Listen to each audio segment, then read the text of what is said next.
Bienvenue. Bonjour à tous et bienvenue dans ce premier podcast des capsules de Bastos. Aujourd'hui, on va parler de la patience. Alors pourquoi j'ai envie de parler de la patience ? Déjà, c'est un sujet qui me passionne un peu.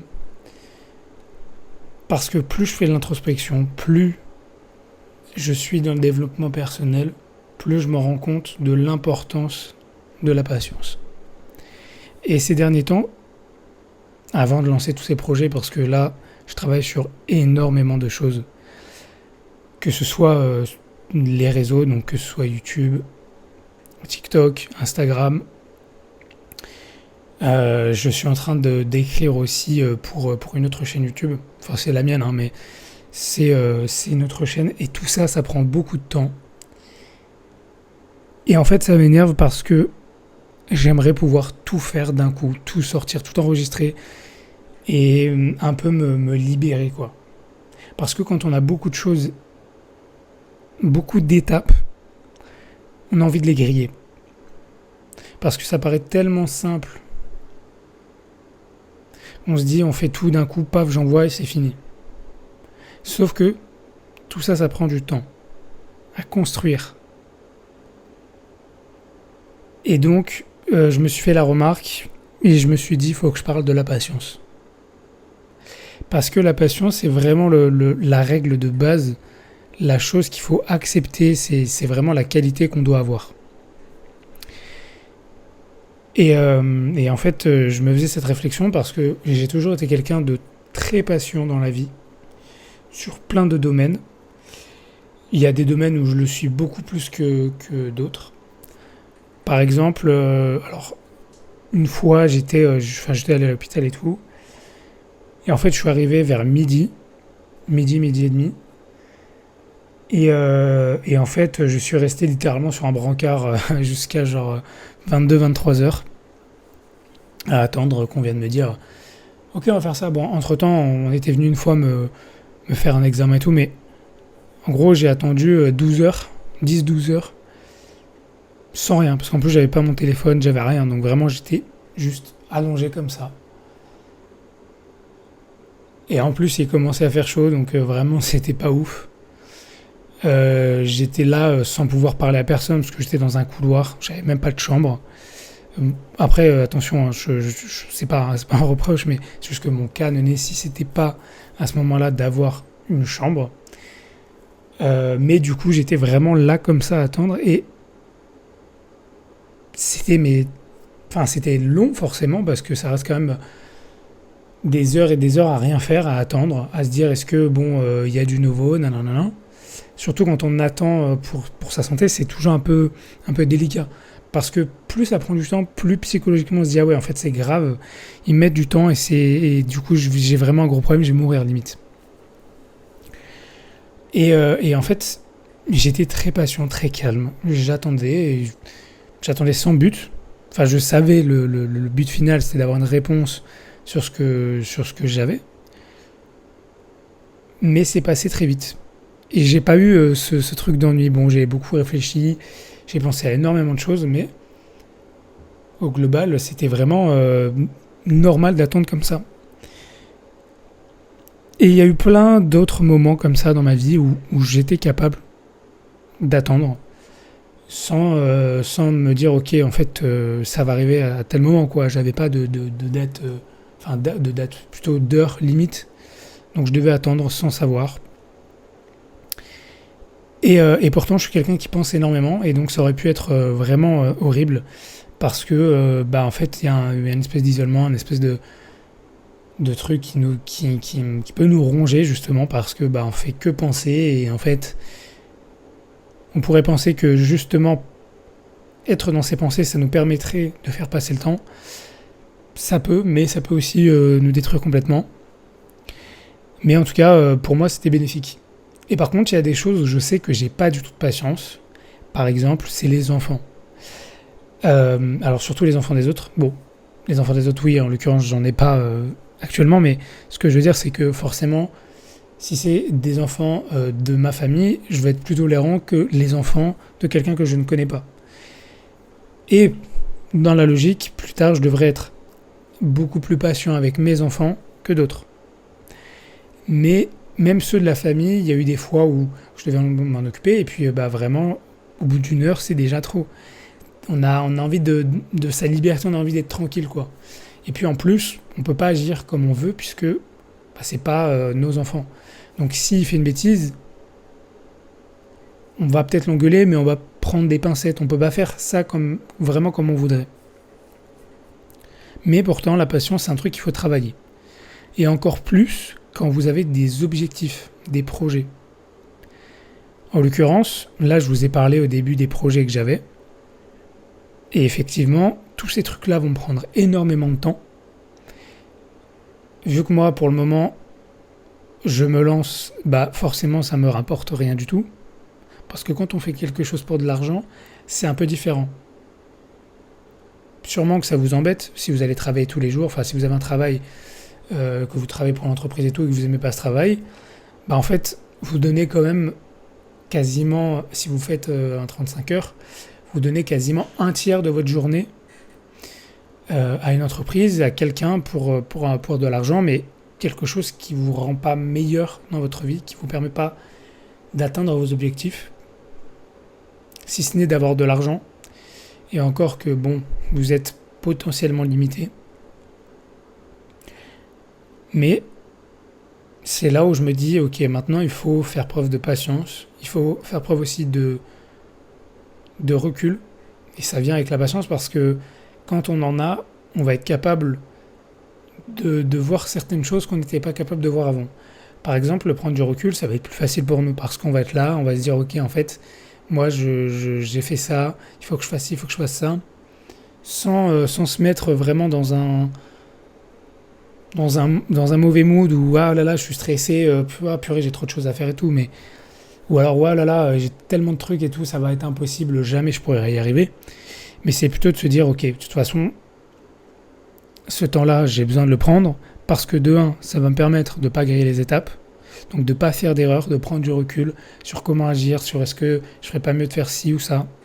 Ça va vous permettre aussi de vous reposer parce que quand on a énormément de choses à faire, ça peut être très compliqué parce que dans la société actuelle, on travaille, il y a le fameux métro boulot dodo, mais tout ça, ça prend du temps. Vous avez peut-être une famille, une copine, des enfants, des animaux, une passion, je sais pas, peut-être que vous faites un sport aussi à côté, et tout ça cumulé, des fois on n'a plus le temps, on n'a plus envie. Et le fait d'être patient, ça va vraiment permettre d'arriver à ses objectifs parce qu'on va prendre le temps de comprendre, d'apprendre et de voir comment tout ça fonctionne. Donc prenez le temps où vous en avez et vous devez respecter l'horloge de la vie. Parce que la vie, alors c'est linéaire. Alors quand je dis c'est linéaire, attention, je ne parle pas de ce que vous allez vivre. Oui, il va y avoir des étapes où vous allez être tout en haut et d'autres étapes où vous allez être tout en bas. Parce que vous allez perdre des gens importants, vous allez peut-être vous séparer, vous allez être malade, vous allez avoir un projet qui va tomber à l'eau. Mais moi, je vous parle vraiment de votre vie. Vous naissez et ensuite vous mourrez. Et en fait, ça, c'est globalement linéaire puisque en fait, vous allez du zéro jusqu'à la fin. Même si vous avez des hauts et des bas. Et donc, il faut respecter ça parce que vous avez du temps, même si vous n'en avez pas à l'infini. Mais d'avoir cette patience, ça va vous permettre aussi de prendre conscience que tout ça, que ce temps-là, il n'est pas infini. Mais en même temps, vous avez énormément de temps. Vous ne savez pas combien parce que peut-être que dans 6 mois, vous allez mourir. C'est peut-être une vision un peu défaitiste, mais il faut vraiment avoir aussi conscience que chaque jour est une bénédiction, que chaque jour de votre vie, vous avez la possibilité de faire quelque chose. Chaque jour, vous avez 24 heures de plus pour entreprendre, pour atteindre vos objectifs financiers, relationnels, personnels, professionnels, sportif, tout ce que vous voulez, vous avez 24 heures dans une journée. Et ça, on ne se rend pas compte d'à quel point on a de la chance. Donc il faut vraiment prendre conscience de ça et vraiment aller de l'avant, faire ce que vous avez à faire. Parce que parfois vous avez l'impression de reculer, de vraiment pas avancer dans votre vie, dans vos projets, vos objectifs. Et c'est sûrement le cas, mais tous ces jours, ils vous permettent d'avancer. Parce qu'en fait, chaque jour vous apprenez. Que ce soit sur vous, sur votre manière de faire, de penser, ou même sur les autres. Parce que quand vous travaillez avec d'autres personnes, ou simplement vous partagez du temps avec eux, ça va faire ressortir des choses. Et ce temps-là, il est très important. Et vu que chaque jour vous apprenez de vos erreurs ou simplement de votre vie, de ce qui se passe, d'être patient, ça va vous permettre de pouvoir appliquer tout ça dans l'énergie que vous allez mettre pour atteindre vos objectifs. C'est un peu bête, hein, mais il faut vraiment s'imaginer le truc. S'imaginer même. Parce que s'imaginer, c'est tellement important d'analyser, de comprendre les choses. Parce que si vous faites une erreur, et vous allez forcément en faire, mais que vous n'êtes pas capable de l'analyser, de la comprendre, et d'appliquer quelque chose pour que ce ne soit pas à nouveau le cas, vous n'aurez rien appris. Et vous allez retomber là-dedans potentiellement un jour. Et c'est là où la patience aussi c'est important. C'est que si vous grillez les étapes, vous allez forcément aller vers des erreurs. Et pour vous faire un exemple, imaginez-vous que vous êtes un sportif, un marathonien. Donc vous allez courir le marathon. Et en fait, dès le début, vous courez genre à 30 km/h. Vous êtes un sprinter, vous êtes chaud, vous arrivez à courir à 30 km/h. Allez, même 25. Et vous courez, mais en bas, la balle, et d'un coup, papa. Est-ce que vous pensez que vous allez faire le marathon ? Est-ce que vous pensez que vous allez le finir ? La réponse est non. Parce que si vous mettez toute votre énergie dès le début, et le problème en soi, c'est pas réellement de mettre toute votre énergie, c'est un problème, mais c'est pas le problème majeur. C'est pour vous faire réaliser que là, vous essayez de griller les étapes et vous n'êtes pas patient. Parce que en réalité, courir un marathon, c'est un exercice de patience. C'est du mental. C'est prendre le temps de courir, de garder la même allure et de permettre à votre corps, à vos jambes, à votre mental de suivre. Vous aurez beau avoir le mental nécessaire pour finir un marathon, c'est pas grâce à ça que vous allez finir. Il y a une part, bien sûr, de mental, parce que c'est énorme de courir 40 km. Et quand on voit des gens qui courent ça en 3-4 heures, c'est ouf. C'est des gens qui s'entraînent beaucoup, bien sûr, mais si vous n'avez pas la patience en vous disant simplement « Ok, en fait, je cours à fond, paf, c'est mieux, comme ça, je vais le finir plus vite », vous avez déjà perdu. Parce que vous allez sûrement finir blessé, fatigué. Vous allez probablement même abandonner parce que vous ne serez pas en mesure de le terminer. Vous aurez vos batteries vides. Donc il faut patienter, courir lentement, garder la même allure. Il faut être patient. La patience, c'est vraiment un truc très important à avoir. Même dans la nature, un animal qui chasse, il va observer, il va rester là, tapis dans l'ombre, à attendre le bon moment pour sauter sur sa proie. il va pas y aller de manière irréfléchie. Ça peut arriver, bien sûr. Mais il va comprendre que de faire ça, de ne pas avoir préparé son plan, de ne pas avoir pris le temps, bah peut-être qu'en fait, il va pas réussir à l'avoir sa proie. C'est presque un jeu d'échecs. Alors oui, il y a des gens qui jouent aux échecs. C'est du tac au tac, tac, tac, tac, tac, tac. Parce qu'ils ont enregistré, ils ont l'échiquier, ils l'ont comme ça en tête. Ils voient comment ça se passe. Quand le mec en face joue, il sait déjà ce qu'il faut faire. Mais parce que ça, il l'a appris, il l'a mémorisé dans sa tête, c'est déjà prêt.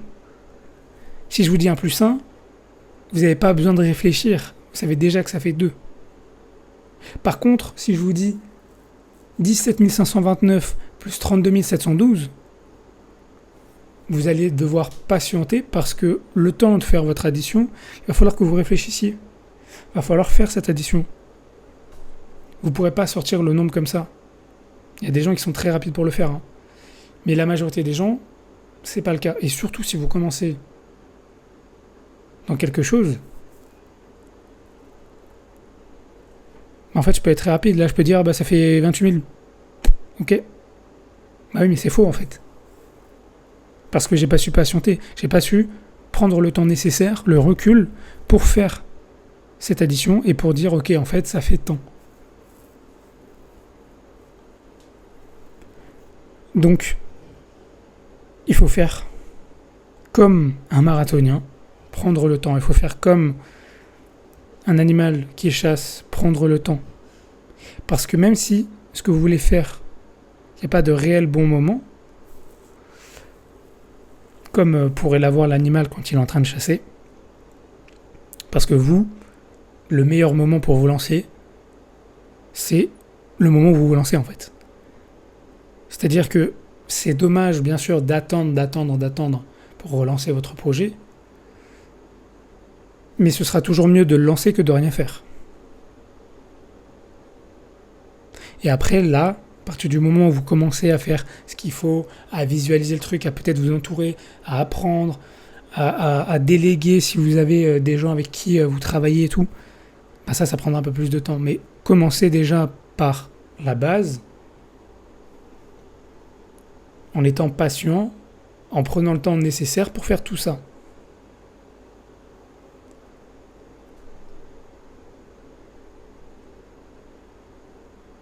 Voilà. Et j'aimerais finir avec 2 citations. La première, qui pour moi reflète vraiment ce que je viens de vous dire.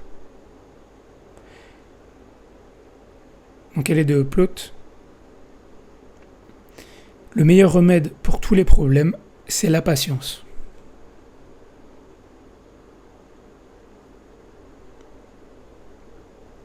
Je vous laisse réfléchir avec ça. Et je vais en rajouter une deuxième, c'est Louis XIV. C'est toujours l'impatience de gagner qui fait perdre. Analysez ça aussi. Et cette phrase-là, de Louis XIV, elle correspond exactement avec ce que je vous disais pour le marathon. Vous êtes impatient de terminer, ok, je vais courir super vite, comme ça je vais gagner. Kilomètre 5, vous êtes déjà mort. Sauf que le mec qui est parti 10 fois plus lentement que vous, au départ, lui, il va arriver, il va finir son marathon. Donc si vous voulez atteindre vos objectifs, si vous voulez réussir, si vous voulez gagner, vous savez ce que vous devez faire.